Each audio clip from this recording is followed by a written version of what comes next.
What's up, Browns fans? Welcome to the Dawgs podcast. Let's kick this thing off.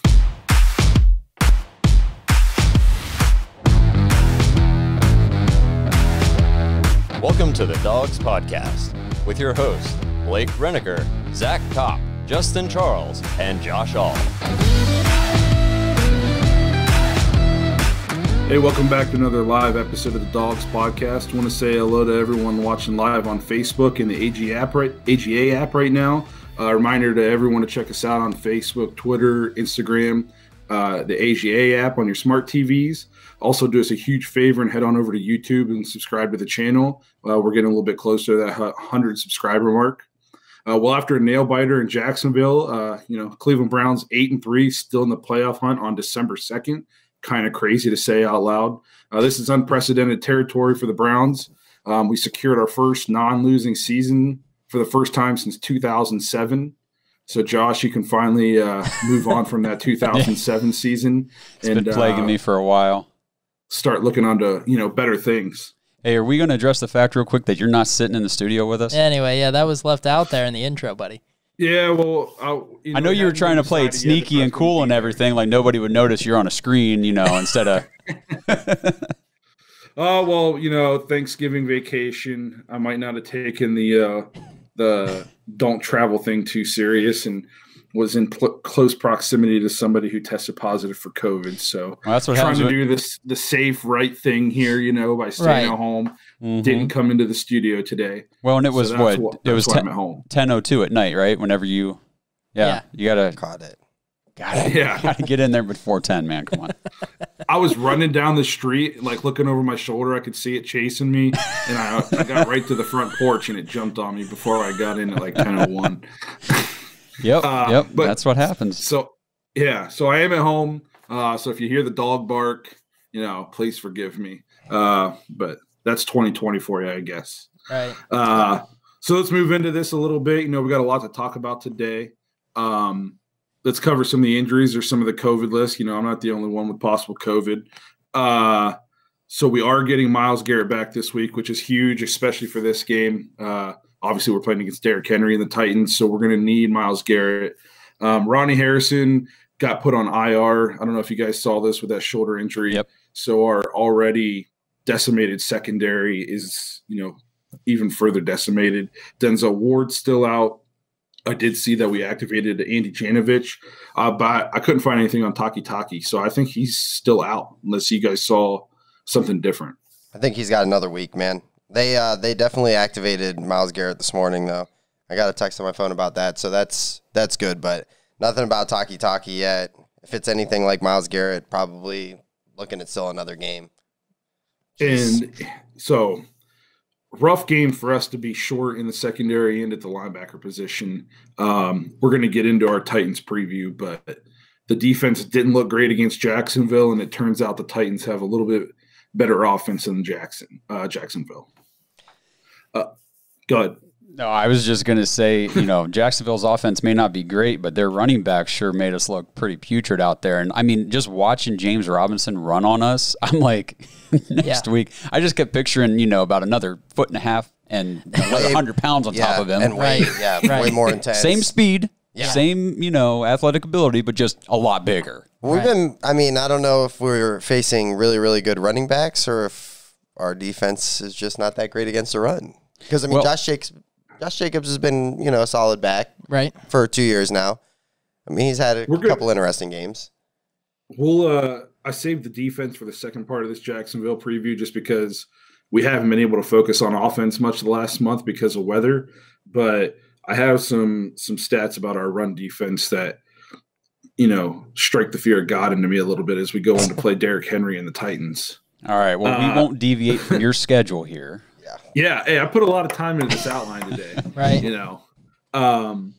But this is the first time in 3 weeks, 4 weeks that we've played in, good weather. It's been hurricane conditions. It's been a month because we had the bye week in there. So it was bad weather, bye week, bad weather. Yep. Now finally a good game. So it's been over a month since we played a good weather game. That's crazy. Yeah. So we were looking forward to this game, a chance to finally grade the offense, see, how Baker would do, how the whole offensive unit would do in some good weather. So I kind of wanted to go I wanted to let's grade each position group, and then we'll give the offense an overall grade. So the first group I have up here is the running backs. Nick Chubb, 19 carries, 144 yards, and a touchdown. Kind of a quiet game for Kareem Hunt. Only 10 carries, 62 yards. Wasn't involved in the pass game. Nick Chubb had 3 catches. Nick Chubb was actually our second leading receiver with those 3 catches. I don't think this is any problem with Kareem Hunt. I think Nick Chubb was just kind of on fire, and he had the hot hand, and so we kind of rolled with that. I mean, Kareem Hunt still averaged 6.2 yards per carry. There he is. Hey, there he is. Old Mo. Mo money. But hey, don't forget Baker's 4 carries for 1 yard. You left them out there. Yeah. So, Oh boy. let's go. I'm going to start off with the grades. I'm going to give the running backs, obviously, I got to give them an A. You know, Nick Chubb, stud, 144 yards, a touchdown. He looked unstoppable again. And even though Kareem Hunt only had 62 yards, he averaged 6.2 yards per carry. Yeah, but so when he did get the ball, he was still doing a nice job. Yeah, those 62 yards put us at, again, over 200 yards between the two guys again. Like, Right. It's so impressive. Come on, guys. Seriously, This is ridiculous in a good way. yeah.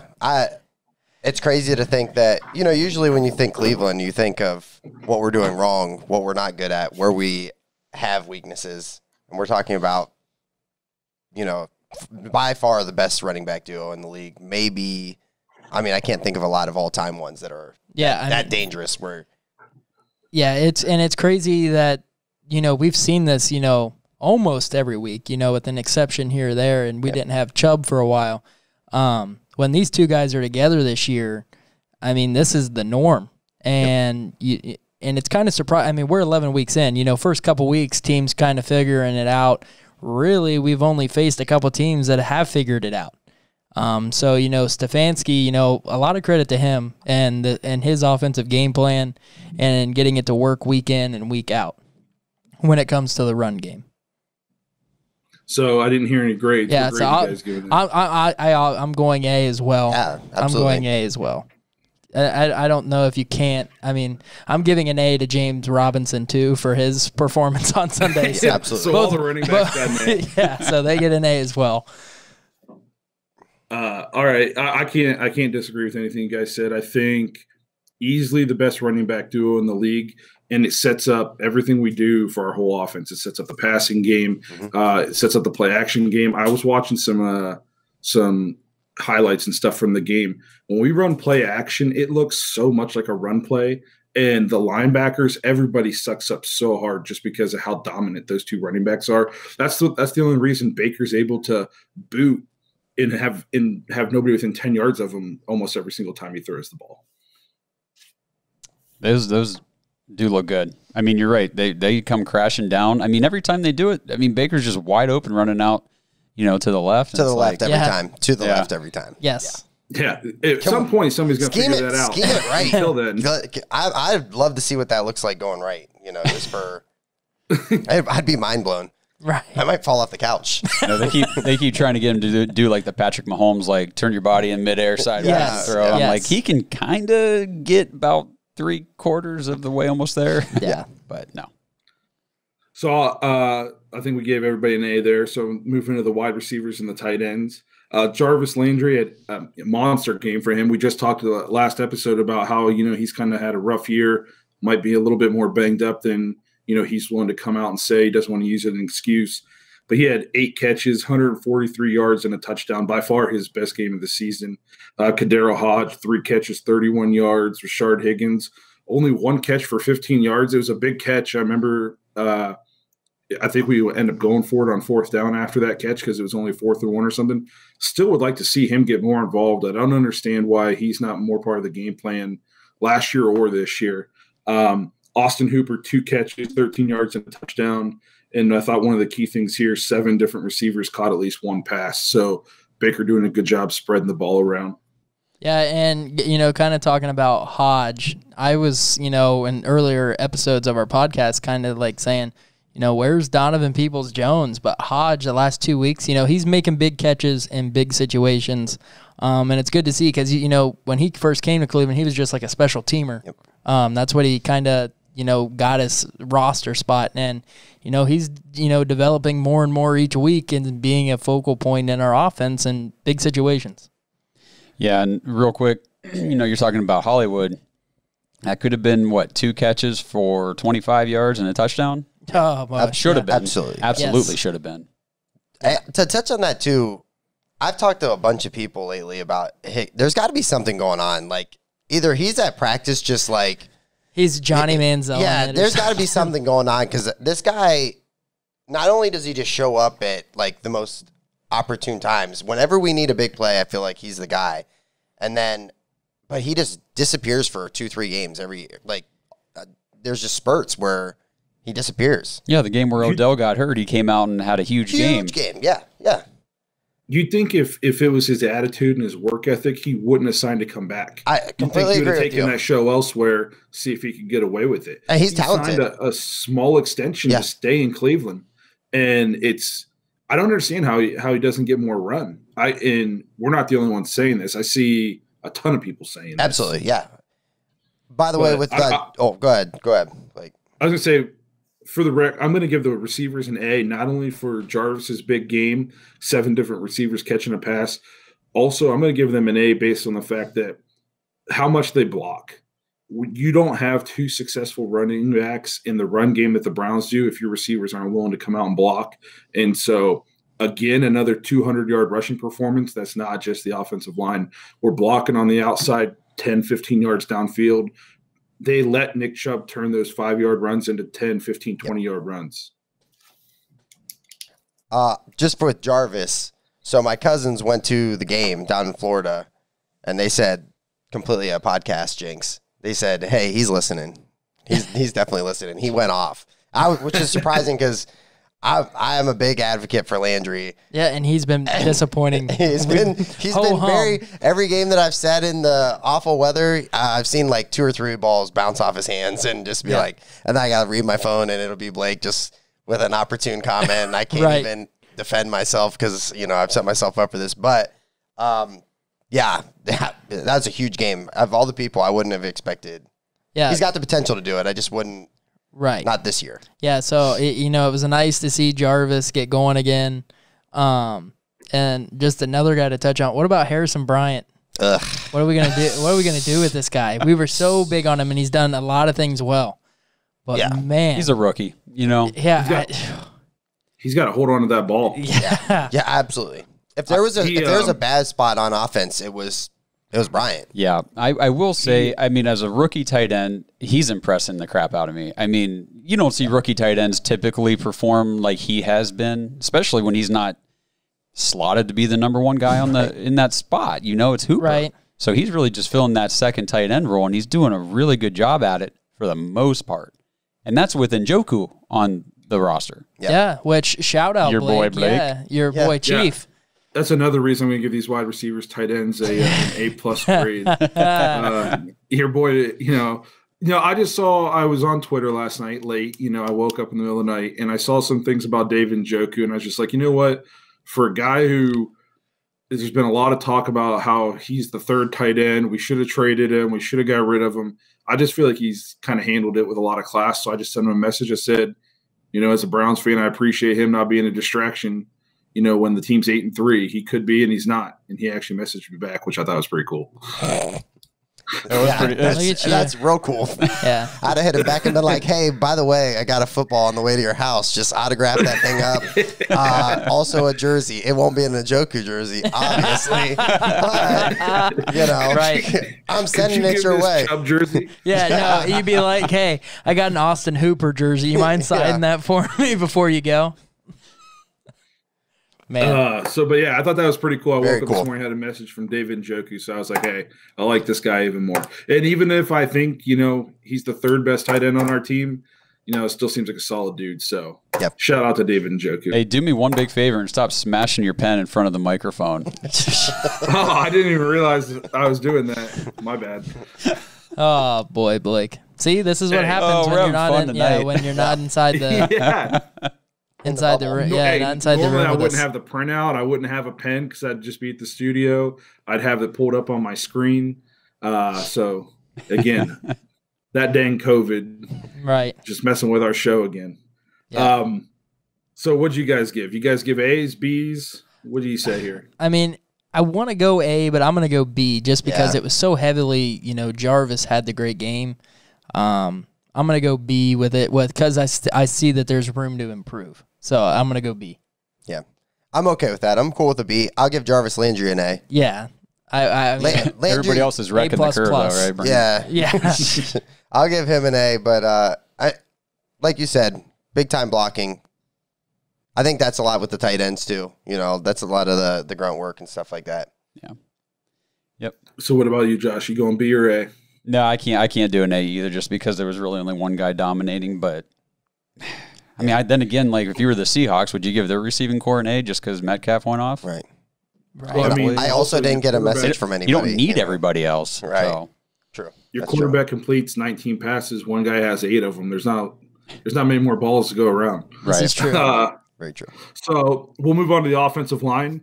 Gave up 2 sacks for 6 yards. Team rushed for 207 yards. I put a special note in here. Jedrick Wills Jr. has a 1.9% pressure rate over the last 5 weeks. That puts him first among all rookie offensive tackles and 4th in the NFL among all tackles. So, early season, he was being graded kind of low by Pro Football Focus. And as we've seen the season gone on, he's really improved. And I think the best thing you can say about Jedrick Wills is, at least in the last month or so, you don't notice him. So that means he's not getting beat. He hasn't been getting those silly penalties like he was early in the year. He seems like he's really starting to come into his own. And overall, I thought the offensive line played great again. Love having Teller back. Yeah, I mean, it's crazy how much one guy makes a difference. Yep. From when he was not in the lineup, out those multiple weeks, and plugging him right back in, and it looks like the first couple games of the year again with our offensive line.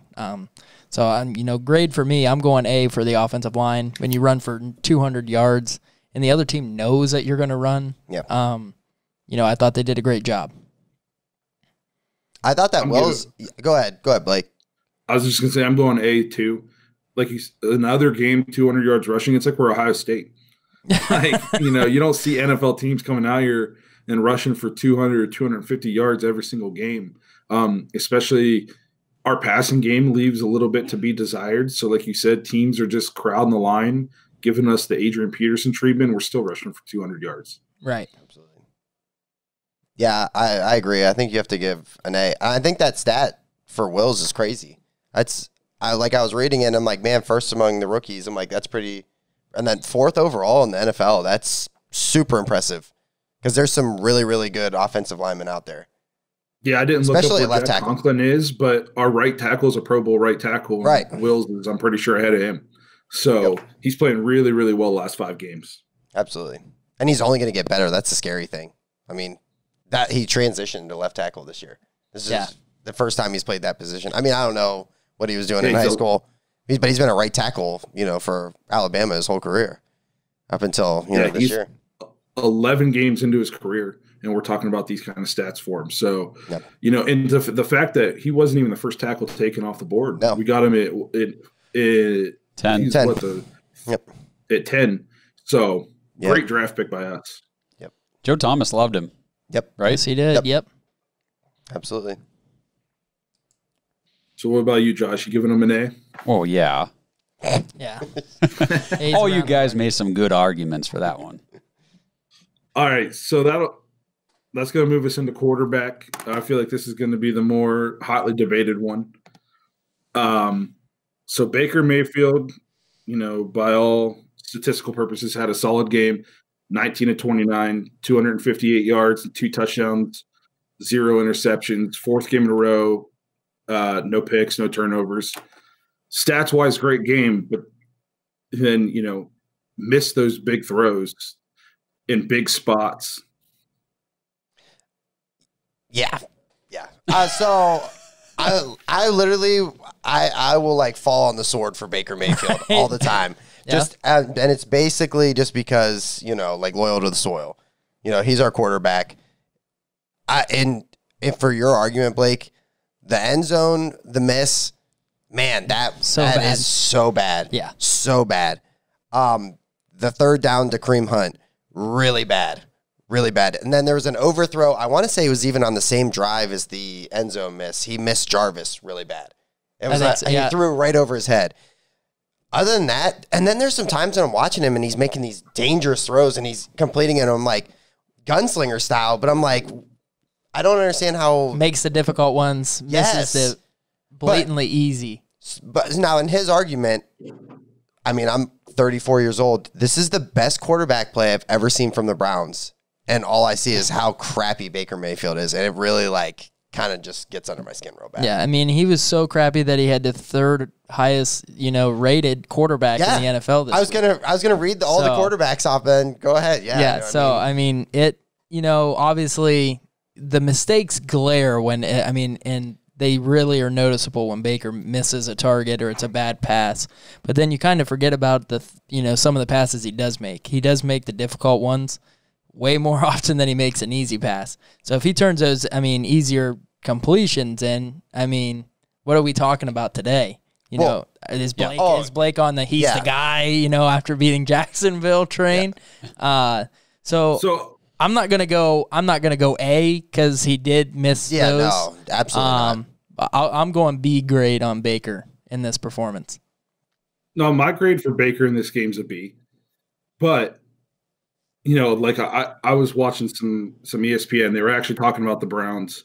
Dan Orlovsky said something that I thought was, important. He said, Baker's either going to get rid of these bad throws or they're going to come back to haunt the Browns in a game that we don't want them to affect us in. It's going to be a playoff game, a game, to get into the playoffs, and he's going to miss those easy throws, and it's going to cost us a game. So he needs to get rid of those. Because those are terrible, terrible misses. And I kind of compare Baker to Jimmy G a lot in San Francisco. And the San Francisco 49ers got to a Super Bowl with Jimmy G. And they needed him to make one throw in the Super Bowl. And he overthrew the guy and they lost. And I don't want that to be the Browns. Is it because we're Browns fans that we're just so desperate for that position to be successful? I know we don't have John Elway. I know that we took him number 1 overall, and obviously there's no John Elway in that draft. There was. Well, are you saying Josh Allen, or who are you saying? Lamar Jackson? Who are we talking about? Sam Darnold. I would take Josh Allen over him. Okay. Well, here's the thing. So even then, we could have had him. We didn't. Are we that desperate as Browns fans for that position to be successful that no matter what this guy does, we always are going to want to rebuild? Unless we have – he's the best thing since Bernie Kosar, and it's not even close. For sure. It's not even close. Well, and what we've been talking – we opened the show talking 8-3. Right. Yes. 8-3, and the thing is, so Baker, and I've heard some of the analysts and people say, he doesn't have the big yardage games. He's not going out there and having a 300, 350-yard game. You got two guys rushing for over 200 yards on the ground. Baker's dude. Don't turn the ball over. And he's doing that 4 games in a row without a turnover. Don't turn the ball over. That's all you have to do. And going into this year, I think that was all 4 of us, big thing for Baker that he really had to improve on was the interceptions had to go. You can't throw, and he's done that, and credit the system, the passing plays that, we're not making him, putting the game plan all on him like it was kind of last year where we weren't using Nick Chubb and we didn't use a Kareem Hunt as much as we are this year. Baker Mayfield right now is the second longest streak in the NFL of pass attempts without an interception, just behind Deshaun Watson. He's at 123 passes without throwing a pick. He wasn't going 10 passes without throwing a pick last year. So, he's making improvements there. Obviously, we want the completion percentage to go up. Passing yards, I don't think that he's not going to throw for 4,000 yards in a season, not when you got 2 guys that might rush for 1,000. I agree, but I'd like to see him hit 3,000, and I don't know if he's going to hit 3,000. So if he doesn't hit 3,000, and we're 12-4, I don't care. Yeah, so he's projected right now to throw 10 picks on the year, and that's out for the rest of the season. We play Baltimore and Pittsburgh twice, and they got I think 3 of his interceptions so far in the year, and we got to play them again. And then passing yards, I'm going to go back here. They had all of his stuff kind of projected out. He's on pace to throw for 25 touchdowns on the year, which would be his second highest season behind his rookie campaign. But it'd be a 5.8 touchdown percentage per pass attempt, in a game. So not bad. That matches his rookie year. Completion percentage, better than last year, but not great. 61.2 is what he's at now. That's what we, stats are saying he's going to be at. Passing yards, they have him projected to hit 3,066. So, Blake, right on your number. That would be throwing above his average per game right now to get to that. He's only averaging 198 per game. No, you gave him credit. It's actually only 191. You gave him 7 extra yards. Obviously, and I think that it's in the system. A lot of his numbers compare to Kirk Cousins' numbers, except for the completion percentage. Kirk Cousins with Stefanski was completing 69% of his passes. So that's where that drop-off is. Numbers-wise, touchdown yards, they're similar, because Kirk Cousins really blew up at the end of the year last year. I mean, that's where he threw for 3,500 at least. Yeah, okay, and like I said, he blew up at the end of the year. We had 3 games where you couldn't throw a piece of paper right from me to Josh without it blowing into the lake. That and the Vikings weren't in some games rushing for 300 yards in a game where Baker's throwing the ball 16 times. So it's a little bit of give and take. Like I kind of said to you guys on Sunday, I said, if Baker Mayfield's your quarterback, how many teams out there have an elite line, really good wide receivers, great running backs, and can afford the great quarterback? I mean, there's not many teams in the NFL that, you can check off all those boxes on your offensive side. Right. You're giving up something. Seriously. The Chiefs. They only paid their quarterback $500 million.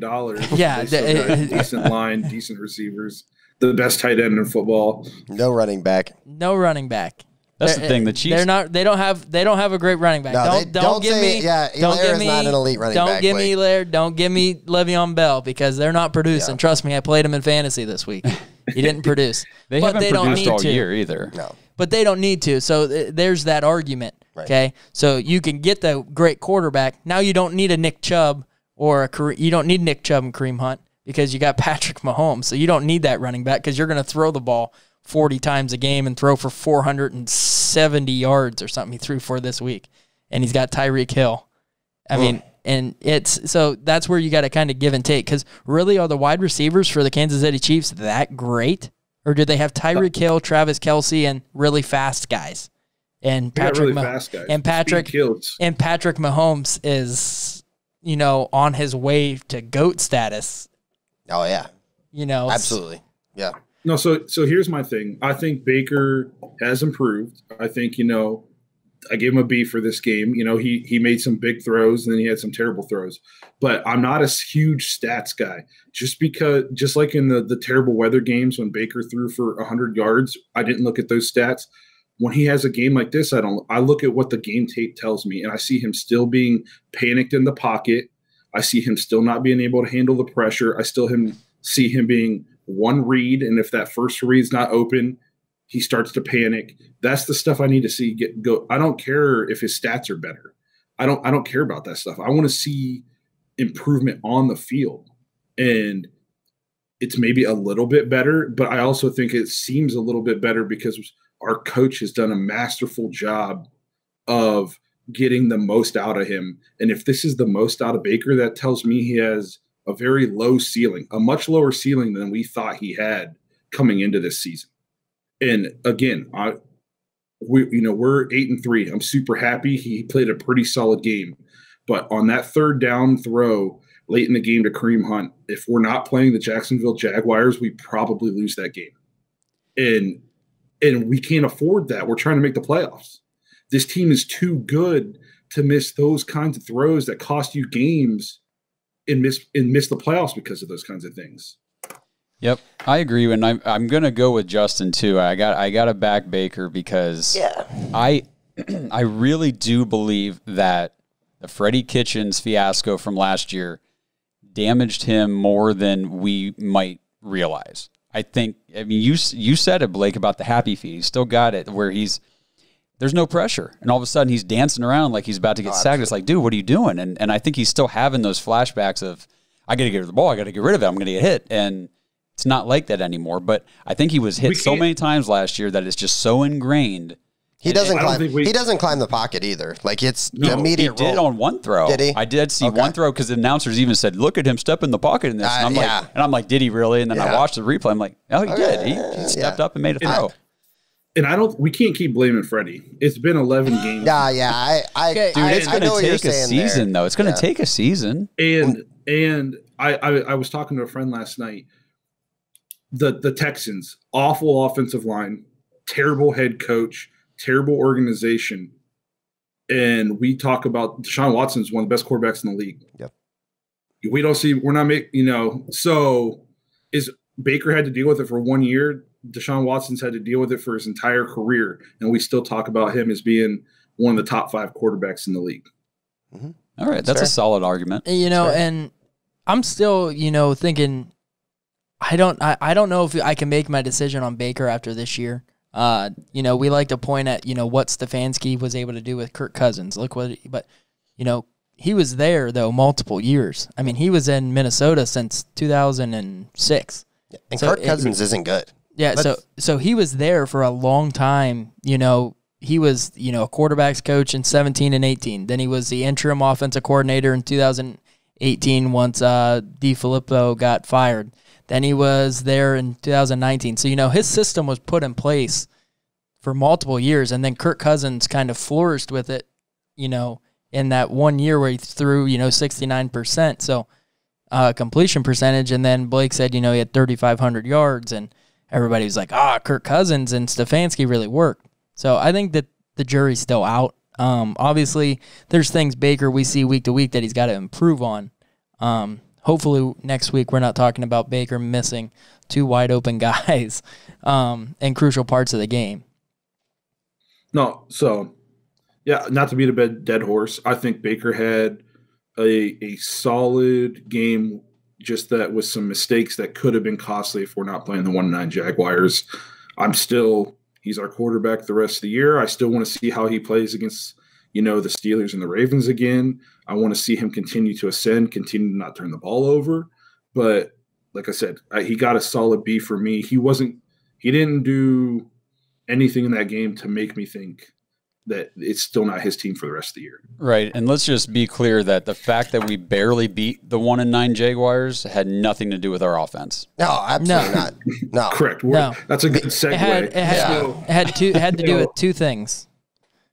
Defense and the refs. I mean, those were the 2 things. That's fair. Yeah, absolutely. I didn't even put anything on the refs on here because we've won. But I don't understand that first down that they didn't give us. Oh my gosh! The camera showed the ball going past the chain. Yeah, I don't understand how that wasn't a first down. Yeah, I was ready for the index card to come out or some. I mean, we'd have probably won if they brought the index card out on that one. Yeah. They'd have had to give us the first down. I don't know what was going on. And the big one, I mean, he hit him in the head, but the Olivia Vernon sack, I felt like, we're playing football.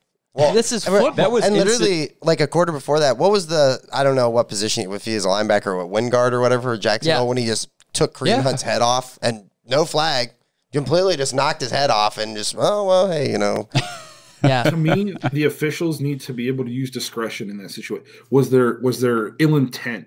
Did he launch at him with the head? Was he trying to do it on purpose? Those kinds of penalties, if you want to call it, fine. It's like in college. It should be reviewable. And they should be able to go then watch it on the tape and be like, that's just a football play. Olivier Vernon beat his guy and got to the quarterback so fast. How's he supposed to control? And you heard the Mike Pereira or whatever say, if he lowers his target zone, if he hits him too low, you call a penalty. Yep. No, that was more of like, I think Glennon even did like a little bit of a duck because he knew he was about to get hit, so he kind of brought his head down a little bit. And Vernon hit him more with the face mask than it wasn't like the crown of the helmet thing. Like he kind of just ran into him. Yeah. And, like, dude, you're wearing a helmet. You're going to hit him with part of your helmet. It's just You can't stop it. Yeah. Well, it's not like the Browns and Jacksonville don't have a long history with the referees. Bottlegate, yeah. Just the most insane thing I've ever seen, other than Myles Garrett knocking Rudolph's head off. Yeah. It doesn't make any sense to me too that a running back can literally lower his head every time. Oh, truck somebody, and it's okay, but as soon as a defender's face mask hits the side of a quarterback's helmet, it's a penalty. I was watching that Green Bay game, and I saw 2 penalties where a dude's hand hit the helmet, and they called roughing the passer. I mean, yeah, and that's rough too. I'm not rough, you know what I'm saying? Yeah. That's ridiculous too, especially when their hands are coming up because they're trying to swat the ball. I mean, the hands got to come down. It's not like they came right at the quarterback's face and tried to hit him. So that's why you wear a helmet. He's not hitting you in the head. Again, they should be able to review that and is there ill intent, any of that stuff. It's ridiculous. Yeah, I was just going to say real quick, did you guys watch that Seattle Eagles game? There was one of the Eagles linemen, a Seattle defender got his hand up inside and ripped the guy's helmet off and it went flying, and they didn't call anything on it. And they showed the replay, and it was like the helmet's rolling down the field. He grabbed his face mask underneath and threw it. All right, whatever. You could ask Treader, too. I'm sure Treader doesn't really agree with some of the holding calls that got called on him also. But, to say that one play – obviously, I don't think the score is even as close as it should be if that burn-in penalty gets picked up. And people always say, and it's true, good teams don't let the referee, the officials affect the outcome one way or the other. True. So, because if Baker throws that touchdown and doesn't matter. That pass down, it doesn't matter. But so enough about the refs. We won the game. If we would have lost the game, I feel like this would have been a bigger segment. No, but now we can talk about the real reason why I'm worried. Yeah. So that's going to move us into the defense. I didn't want to grade the defense. I'm trying to show some sympathy to the defense because I know they're so banged up. The secondary is completely decimated. We're missing a starting linebacker. We're missing potentially defensive player of the year in Myles Garrett. But this is the same defensive line that just wrecked the Eagles the week before. And we come out in this game and can't get one sack against a team that had given up 30 sacks on the season. Is it bad that I think that you can make the argument Sendejo was the best player on defense this week for us? And he literally has been bad. It is bad. I guess I didn't word that correctly. But yeah, I literally remember more about Sendejo than really anybody else. Yeah, another game where he was on the field for every snap. Yeah. Huh. So we talked last week. We said, did the D-line really step up, or is the Eagles' offensive line just that bad? I think we saw that the Eagles' offensive line is just maybe that bad because they're so bad. No tackles for Monday loss. Night game. No tackles for loss. No sacks. I mean, not even close. I was looking at the stats. Yeah. No tackles for loss. Yeah, that's insane. That means their running back was just gashing us every time. And I put that in. We got to get better linebacker play. Some of these linebackers are okay against the run, but they make tackles 5 yards downfield. Well, you can't give up 5 yards of carry. You're never going to get off the field. It's like they know that they're not good enough to go and try to find the hole to stop the running back. So they all right, well, we got to let him get past the line before we can go up and try to make the tackle. It's hard for me to tell just watching the game, on TV, and we don't get game tape sent to us by the Browns that we can break down, obviously. But so it's hard to tell, is the defensive line just getting whooped and letting, their line get up to the second level on our linebackers, or is the D line doing a good job and our linebackers just don't fill holes? I can't tell. I'm asking if anybody out there, if they do have a chance to, break down the film, let me know, because to me, it seems like we have a decent D line, at least on paper, and we still get gashed. And I was reading something earlier, the Browns, the first 4 games of the season or something like that, didn't give up more than 60 yards rushing in a game. And since then, we've just been getting gashed all over the place. Yeah, the run defense is, man, is it bad. It is. It's just like it's not even there. And if you want to talk about, was last week when we wrecked Carson Wentz. Well, he got wrecked again this week. I mean, he was sacked, I think, 7 times by Seattle. Might be like the Dallas thing where they're just not good. Yeah, just not good. Yeah, so I think that was the situation with the Eagles, is they are just not good up front. We were able to get after him really whenever we wanted, because I saw it again happen this week. So, yeah. And Seattle's defense, their defense isn't good. Right, completely. I'm with you on that, man. They're not good either. Yeah, I mean, both the defenses in this game are terrible. I mean, Jaguars' defense was bad. It could have been worse. You know, Baker hit some of the throws like we talked about. Browns only punted once. They had the ball 9 times. They punted once. Jacksonville had the ball 9 times. They punted 3 times. And the Browns' second drive was, or actually, no, it was the first drive. Wait, was it first? Second drive. Second drive is when we punted. Punted the ball. And then other than the fumble, we, didn't give up the ball. So, I mean, their defense is just as bad. If this is a game where we're playing against an elite team, like we might see this week, going to talk about it, defense has to step up. Everybody's got to step up. Yeah. Yeah. So, I mean, I thought it was kind of crazy. Mike Glennon is a career backup journeyman quarterback. Hadn't started a game in, 2 years, 3 years? Yeah. And he diced us up. I mean, his numbers were just as good as Baker's. Yeah. And I know we're banged up in the secondary and stuff, but at some point, I mean, they didn't even have 2 of their best receivers play. I thought that was going to help us out. It seemed to make no difference. What happens if DJ Shark plays? Yeah. Well, real quick, though, one thing you got to keep in mind, though, with a situation like we faced, in Jacksonville on Sunday was Mike Glennon's a third-string quarterback. He knows he's got no future there. It's not his team. He's just a filler. So he's walking in there with a confidence of, doesn't really matter how I play. Yeah. Doesn't matter. I could throw 4 picks today, 4 touchdowns. Either way, I'm not the quarterback of the future. So he was out there slinging it, letting it rip. Yeah. And you just saw it. He wasn't phased. He wasn't worried. And what's he got to be worried about? Playing with house money, man. Yeah, there you go. Exactly. Playing with house money. And what's he have to be worried about? Everybody's wide open. Yeah. Right. He was like a man, 7-on-7 out He there. was probably like, man, this game's a lot easier than the last time I started. Yeah. Yeah. And then Ronnie Harrison going out, that's killer. Yeah. I'm starting to right away he went out. Yeah. Was it like second play? Yeah. First play, yeah. Yeah. It makes you think at the trade deadline too, if the front office knows that we're going to be sitting 8-3, chance to go 10-6, 11-5 probably, would they have made a move at least for some depth in the secondary? Not necessarily a star, but just something, because we don't have anybody back there right now. Well, and again, trade deadline stuff, we've talked about it. Yeah, Don't know what the asking prices were. They might have been ridiculous. Maybe nobody was selling. Nobody we wanted. I don't know.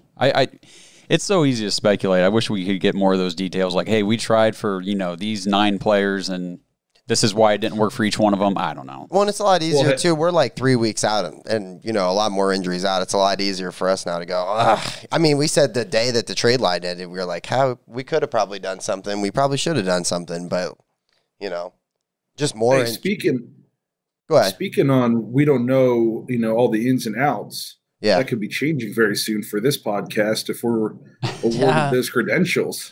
So you're gonna drop some news. I don't want to get the fans too excited, but Josh is trying to do some things behind the scenes. Well, we could leave it at that. All I'm saying, Josh, is I'm already at the game every Sunday. So you give me a little lanyard, bro. I'll be up there doing live interviews for the Dawgs podcast. Right. I'll just get my wife seated in her seat and just hit the field. Yep. Just go See you after the game. See you after the Yeah, we'll see what happens. I'm not gonna. I won't. We'll just leave it as. We'll leave it at that. We'll leave it a tease. I'm gonna drink some hot cocoa with Jarvis Landry here. Week 17. So some good news here. Give you an update. Steelers up 19-7. So Ravens gonna lose again. I know it feels kind of good to see that after they were supposed to be 16-0 this year. Feels really good. It's like a double-edged sword, though, man. It's like, the Ravens are gonna lose, but they're gonna lose to the Steelers. But the thing is, Pittsburgh, I'm okay. I'll crown them. They are amazing. Yes, like they are. They're a complete They're team. good. Don't talk like that, Josh. I'm sorry. You got to give like that. Josh. I'm going to give credit where credit's due. You're but absolutely right. All that hype about the Ravens being this. As that just happened, Trace McSorley now in the game. Hollywood Brown's 70-yard touchdown pass. It is going to be a 5-point game with 2:58 left. Game not over. All right, Pittsburgh's not that good. Yeah, there you go. So so I don't want to get too far off topic, but Pittsburgh's playing a Baltimore Ravens team that is the most depleted team in team history. Yeah, and it's an AFC. It's an AFC.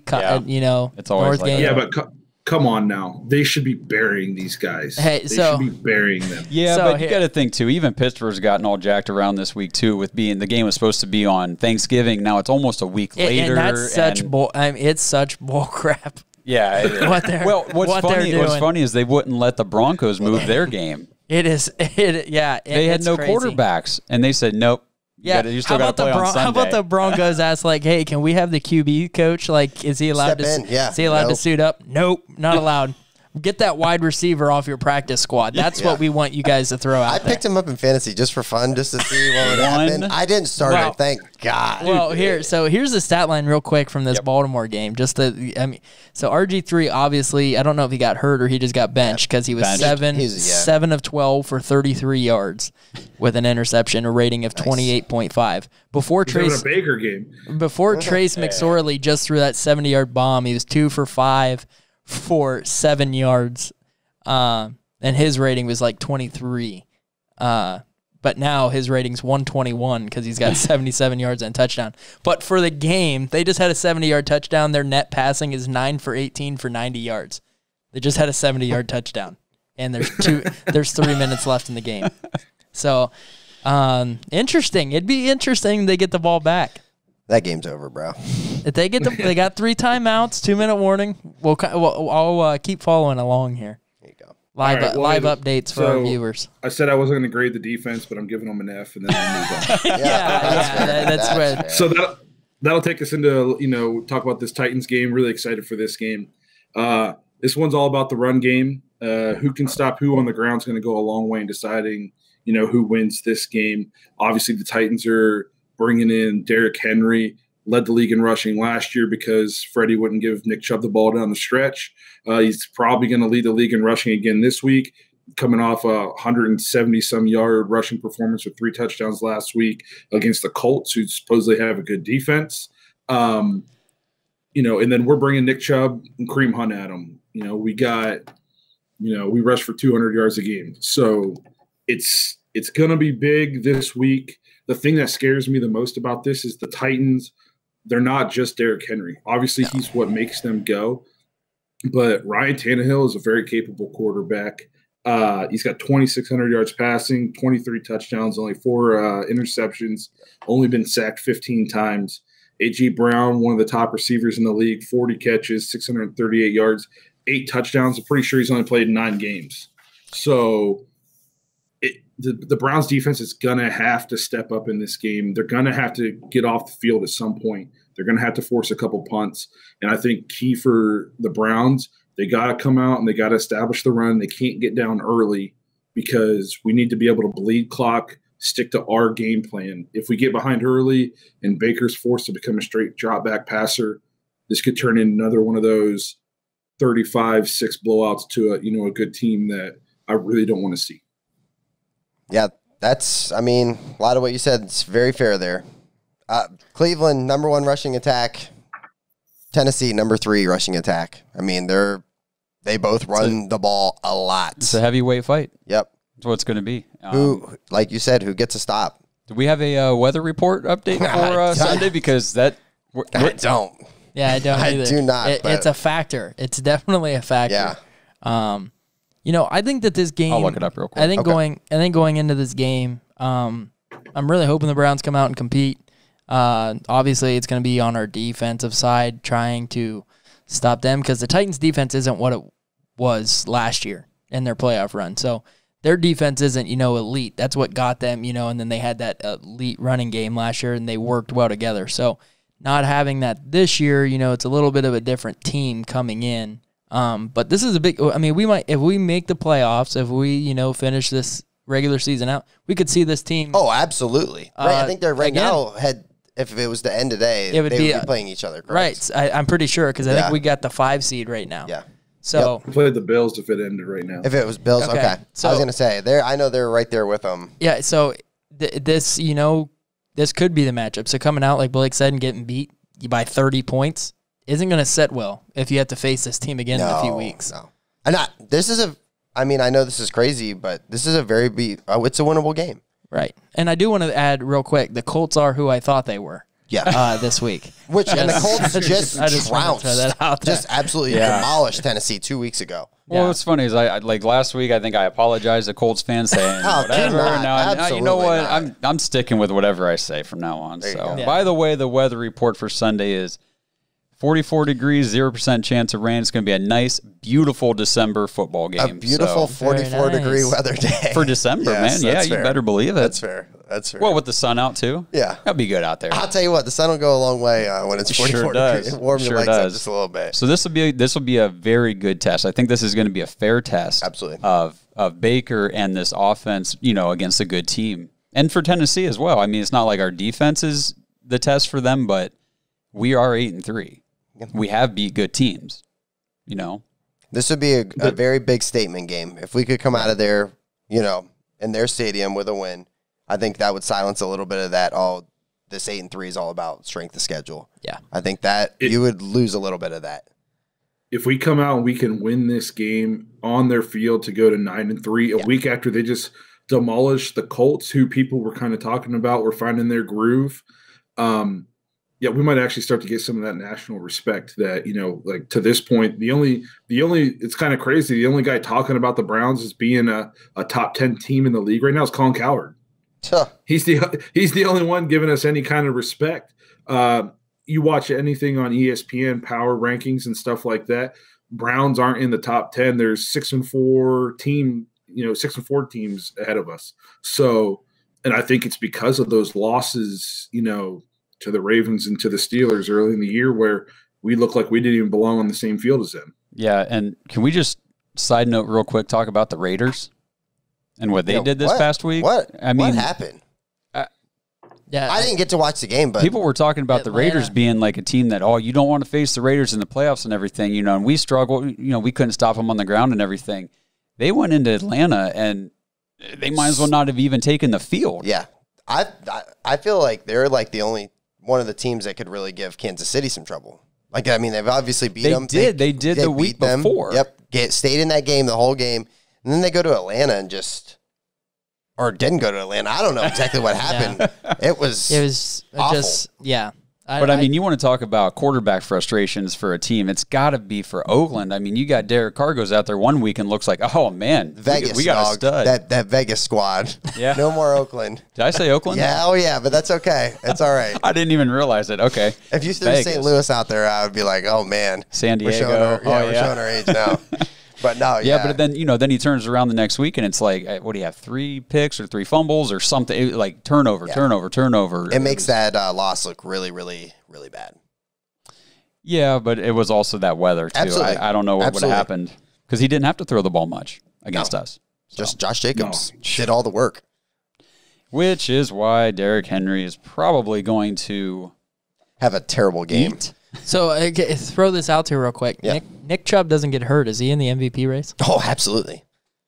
Absolutely. If Nick Chubb doesn't get hurt, I think he's in the NFL, he's probably leading the league in rushing or at least right there with Derrick Henry again. And it's going to go down to the wire. Yeah, for sure. Because if they're talking Derrick Henry possibly for MVP, then they would have to talk about Chubb if he hadn't gotten hurt. Right. Yep.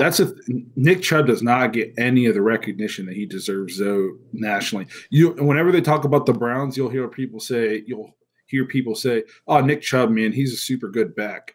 But then super when they nice start guy. talking more broad league spectrum, they never talk about Nick Chubb in that category. Nick Chubb, in my opinion, is the best running back in football. Derrick Henry's obviously awesome, but Nick Chubb to me he's the best one there is. Derrick Henry, I think 4.9 yards per carry. Nick Chubb like 6.1. And how about the big play to end the game? Mm-hmm. the long third down after the penalty, and then just a screen pass to Nick Chubb. Not really thinking we're going to get the first down. It was just get some yards, pin him deep type of a situation we were looking at. And then for him to get the first down and stay in bounds was nice. So what do you guys think is the biggest matchup in this game? Do you think it's our offensive line against them and us pounding the ball, or do you want to see our front seven step up, sell out to stop the run? I think the biggest matchup is we have to try to find a way to stop their offense 3 times. I think that's fair. I think that's our goal. I think we have to try to stop them, make them, punt the ball, force a turnover. We have to stop them 3 times from scoring. The clock is going to run the entire game. Yeah, it's going to be a quick game. It's going to be a very quick game. Yeah. Yeah. So I think that's something I kind of wanted to bring up is, remember the first 3, 4, 5 games when we were leading the league in turnovers? I feel like we don't force many turnovers anymore. And we kind of said at the beginning of the season, this defense was live and die on the turnover. Yep. We're dying because we don't force many turnovers anymore. Yeah, well, having nobody in the secondary really doesn't help that. And then, we get Myles Garrett back this week. I was going to say, strip sack Myles is coming back. So yeah, right. Hey, might be. Remember, he's the one that's forcing all those interceptions. Ryan Tannehill is mobile. So we already don't get great pressure, on the quarterback as it is. And Ryan Tannehill has the ability to extend the play. We don't cover that well in the secondary. So if Ryan Tannehill starts extended plays, look for A.J. Brown to have some big passes. I think this is a week that Myles Garrett, he's got to show out. And we need Olivier Vernon to step up again. We need him to step up. Yep. For me, like the matchups to look at in this game would be just across the field from each other. So do we have Derrick Henry, or is it going to be Chubb and Hunt that are going to, who's going to outshine the other running back squad? Derrick Henry being the only guy there. And my other matchup, though, I got to see how Baker fares against this defense, because the Titans' defense is not what it was last year. I agree. They're beatable. So, and this is a game, Blake, like you said, where we're going to need Baker to make throws in order to win. So and he can't miss them. Correct. Well, if he has 3 missed throws this week, we're going to lose. I think running back wise, literally, it wouldn't shock me if Chubb, Hunt, and Derrick Henry all had over 100 yards. It wouldn't shock me at all. Maybe all-purpose yards. Obviously, Derrick Henry's going to get 100 yards all day. Oh, yeah. Hunt, he's the kind of the wild card there. But, I mean, the running backs, all 3 of these guys are going to have a huge day. What makes me nervous is I want to see the Browns come out and not get down big early. You can't. Oh yeah, we can't get out of our game plan. We got to keep this close. You got to keep it a 4-quarter game. A possession, 10 points going into the 4th quarter, so we can continue to run the ball. Because if teams can just pin their ears back and start rushing Baker, and we can't run play action boot, it's going to be a long day for our offense. Yep, it's fair. Okay, so side note here real quick. I got this Pittsburgh Ravens game on my computer right now. So here we go. Back to side note. In this game, 57 seconds left. No lie. The exact same measurement was just done here on this it's going to be 4th down that the Browns just had. Like the exact same measurement of like where the chain was, and they left it at 4th down. So it's got to be something with the camera. Oh, no, they switched it. It's 1st down. It's 1st down. Oh, exact same. I'm not even lying. It's the exact same measurement as what we saw in the game on Sunday. But, yeah, this game's all but over. So. All right. Well, so that's kind of a Titans preview. I think we all agree it's a big game. This is the kind of game, even, there's no such thing as, moral victories in the NFL.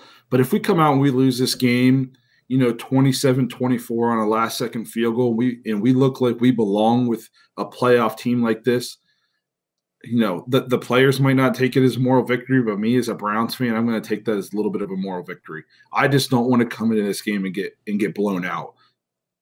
No, we just got to hold our own. Yes. Yep, I agree.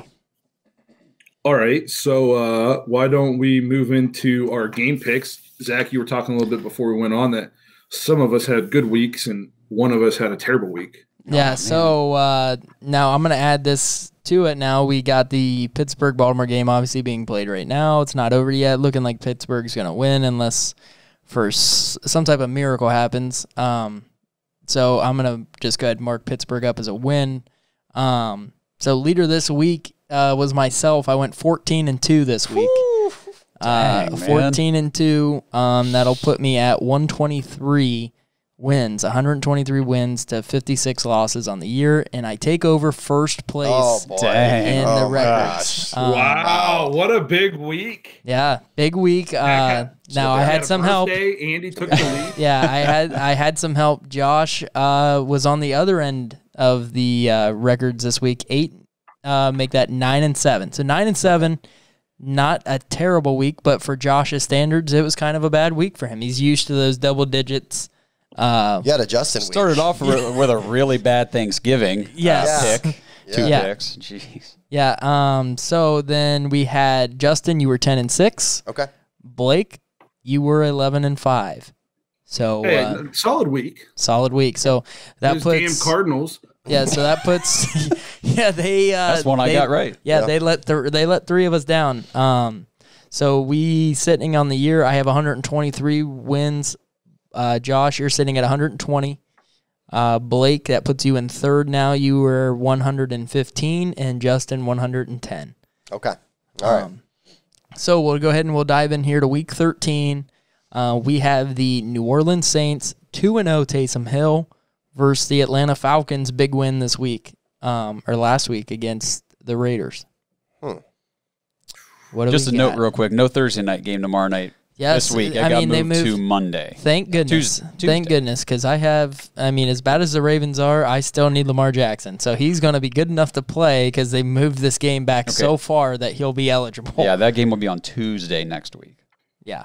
So that is, I got that down here. Dallas, Baltimore, supposed to be played Thursday night, moved all the way back to Tuesday. Like Josh had said, we got 2 Monday night football games this week as well. With the Pittsburgh and the Washington football team playing on Monday night. So let's go. Let's dive in. Who wants to pick first, New Orleans or the Falcons? Give me the Saints. I'm going to go. I didn't think the Saints looked great against the Broncos, and then Taysom Hill came out and said once they heard they had no quarterbacks, they kind of went to a more lax, conservative game plan, kind of take it easy a little bit. So that gives me a little bit more hope to pick the Saints this week. I'm going to take the Falcons. All right. I've been betting against them recently, and they've been letting me down as far as they've been winning games. Yeah, they've been letting their fans down a lot of the season also. I'm going to go. I mean, this was Taysom Hill's first start a couple weeks ago, so I'm going to go that he gets another win against the Falcons. Which I don't know. Did you guys see that whole little thing that was going on between Roddy White and Sean Payton on Twitter?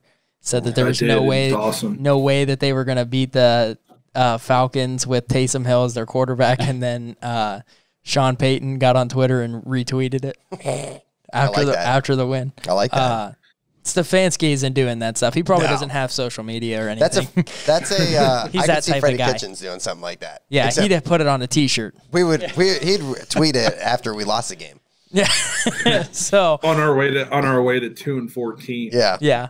All right. Next game: Detroit Lions versus Chicago and Trubisky. Ugh. Gross. There might not be anybody that wins this game. No, the Lions will win this game. Can I pick a tie? No, you can. Yeah. So, got one for the Lions. Give me the Lions. Yeah. They just fired Patricia, so they're ready to. So they're ready to use DeAndre Swift finally properly. Nothing to lose. Yeah. So they're just going to come out guns blazing. Yep. I'm going to go the Lions also. Who's going to be their interim coach? Oh, I saw who it was. I'm not positive, but I'm going to go Chicago. Mitch is the guy. I'm going with Chicago. Trubisky wasn't terrible in the game. He wasn't great, but he wasn't terrible. And David Montgomery finally kind of breaking out, had a huge game. And that's really where they need to lean on. I mean, he has the ability to be a feature back in Chicago, so I don't know why they haven't used him in that way. Nagy.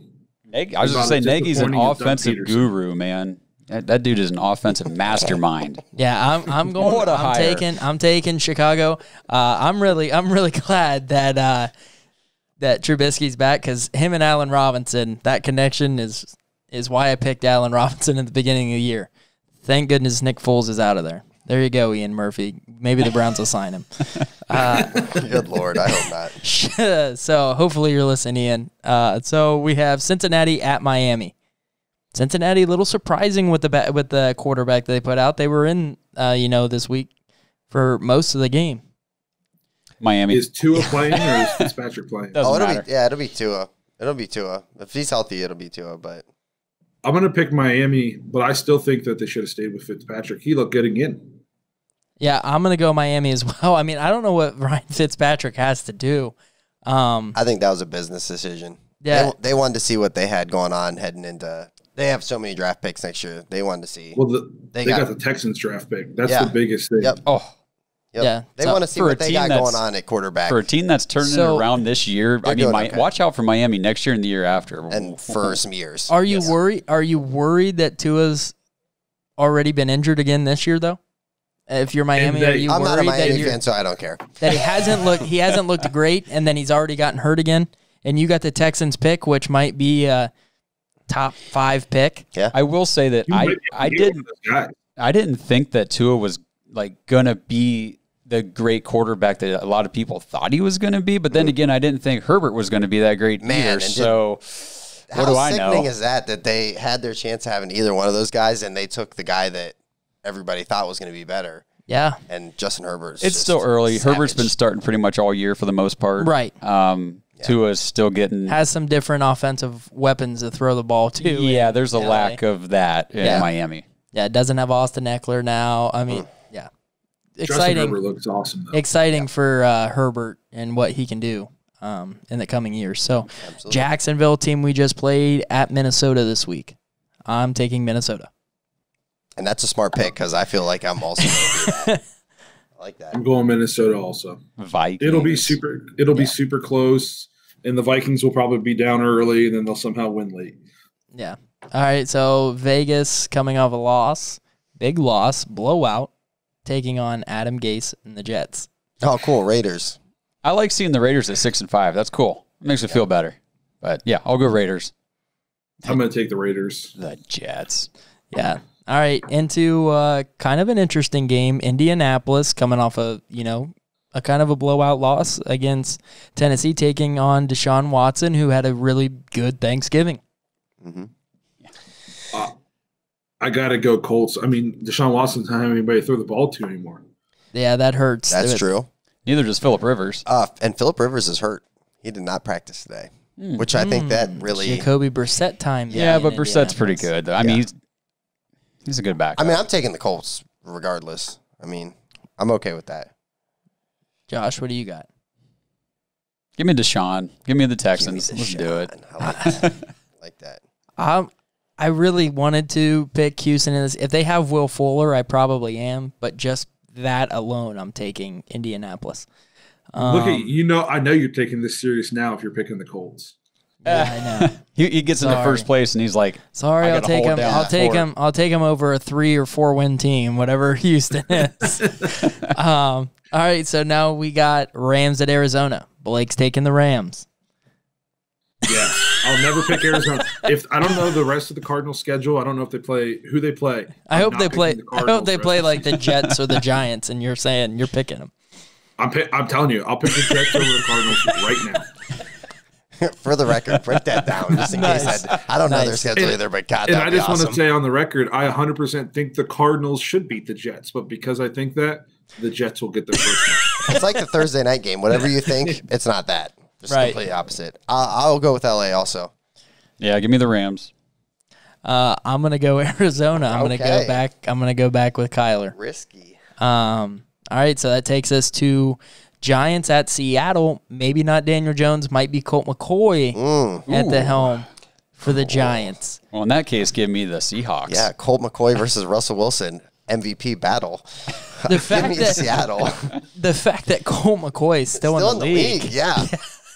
A guy that's, he was only a starter in Cleveland. He got some chances with injuries in Washington. I remember with Washington, yeah. But, just that guy that's just, must be a good locker room guy.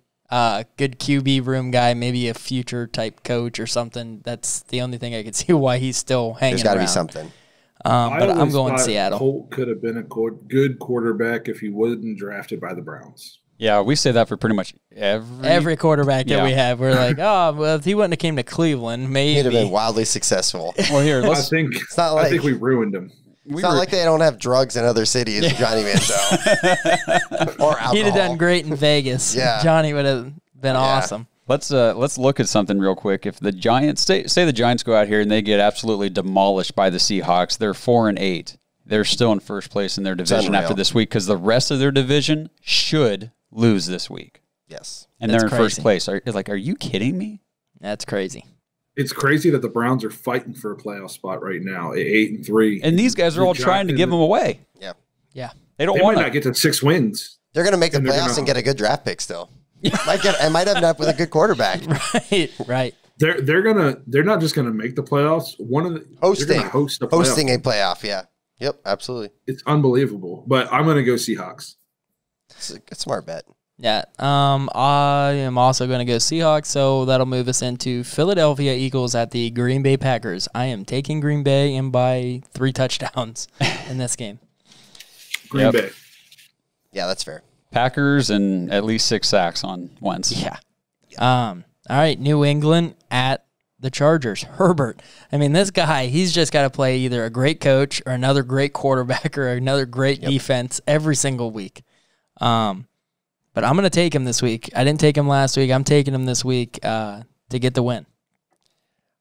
So I've been picking him, but Coach Bill is doing some things on the side very nonchalantly because they're so bad. He's coaching them to wins on his own with no help from the players. Give me the Patriots. I'm going to go Patriots just because Belichick doesn't lose to rookie quarterbacks. Yeah, that's what I said about never losing to ex-coaches on his staff, and the Houston Texans came out and beat him. But it is still a rookie quarterback. I'm so torn on this game. Yeah, Herbert looks so stinking good. Yep. Austin Eckler, second week back. They eased him back in. Yeah, they said he wasn't going to 11 catches. Yeah, they said he wasn't going to be their bell cow running back. You know what? Go ahead and give me the Chargers. They can't stop everybody on that team. They can't stop everybody. I helped him there. Gilmore can't cover, Mike Williams and Keenan Allen and Austin Eckler and Hunter Henry. So right. All right, Denver at Kansas City. I'm taking Kansas City. Is anybody taking Denver? And I don't even know. Are they going to have a quarterback this week? Doesn't matter. Yeah, they are. They're all back. They had no quarterback last week, and it still looked the same. I didn't know they had Blake Bortles. Yeah. Yep. On their roster. I didn't know. What a fall from grace. Guy was number third. He was minutes away from going to a Super Bowl a few years ago. Yeah. Beating New England to get to the Super Bowl. Life comes at you fast in the NFL. I don't think he would have made it after that, though. He just wasn't very good. Yeah, so I'm taking Kansas City. That's Kansas City across the board. We'll go into Monday night games. Washington football team at the Steelers. Tough one. Yeah, Steelers. Steelers. I'm picking the Steelers as well, but I think this game is close. I think this is a close game, like 24. I like what 21. Washington's doing now. In my opinion, that's the team that honestly should win that division. I agree. Yes, they've got their third string quarterback. Like they didn't really know what they were doing this year at quarterback, but that's a tough team. Rivera is. I got a lot of respect for him. He's a great coach. He's a great coach. I was actually kind of sad the Browns didn't get him. They should have used. I wanted him. Really they should have put me on their coaching staff. I would have told him to be playing Alex Smith from the get-go. Yes, that was your hot take. Dwayne Haskins. Here it is down the road. Cost them wins early. I mean, if Alex Smith is playing against the Browns, I think they have a better chance to beat us in that game. That game was tight. Yeah. In their defense, he was like 3 days out of a wheelchair at the beginning of the season. What's that tell you that I would have started him day one? Yeah. Be like, oh, Alex is walking again? All right, he's Throw a him starter. out there. Get him out there. Put some pads on him. Yeah, so, okay, Buffalo at San Fran, the nightcap on Monday night. San Fran with a big win this past week. If they win this week, they're like a game out of the playoffs. Yep. And there's not a team more decimated with injuries than them. It's insane. Yeah. Give me the Bills. I will take the 49ers in this one. I keep doing it. I keep taking them, and when I take them, they absolutely do not show up. Like they're your Cardinals. Yeah. So what you got? I don't know. I'll take the 49ers. What the hell? I don't know. All right. Well, since Justin I'm completely not sure at all on my since pick. he picked you Just said they screw you every time. I'll pick them. Yeah, so since he picked them, I'll take Buffalo. There you go. I'll it's go not opposite. like Buffalo's a bad. They're 8-3. It's not that to me. That should be like a no-brainer pick. Oh, 8-3. No, but their Buffalo. defense is not the defense that it was last year. Agreed. And Josh Allen, like it was a hot start, but Yeah, he's it's come been back going down. down. And Coming John down. Brown's out now. Yeah. They Cole don't really have that second wide receiving option. I mean, Cole Beasley's their Yeah, they slot figured guy. him out. They figured out Cole Beasley. NFL's on to him. Stephon Diggs is, like third in the league in receiving or something like that. Yeah, he's Well, playing well. he's Yeah, elite. but yeah, if you take can him cover away. him, Yeah, I So. agree. I'm going to take Buffalo, though, so we split there. Okay, we'll go Tuesday game, Dallas at Baltimore.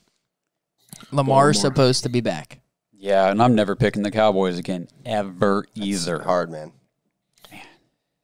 So, Ravens. All right, and I have a feeling over here, Justin might take Dallas. Well, just with Lamar Jackson being back in, I'm starting to think that I'm going to lean towards Baltimore with this one. All righty. This pick. Go out on a limb, right? Yeah. Yeah, so we'll loop back around. All right, we got Cleveland versus Tennessee. Give me your pick, and give me your score, and a couple last words, maybe how you think this game goes. All right, guys. I'm starting it off. Do you want to end it? Because you're going to end it in a happy note. Go ahead. You guys start it. Can I do the sour note? Absolutely. I'm so Are you sorry. picking against them? I'm so sorry, Oh, everybody. But gosh. this is one I've been It's a smart- dreading, and yeah. just watching us absolutely not stop a running back in recent memory. I got to go with Tennessee. I think Derrick Henry, we said all three of these guys could end up with 100.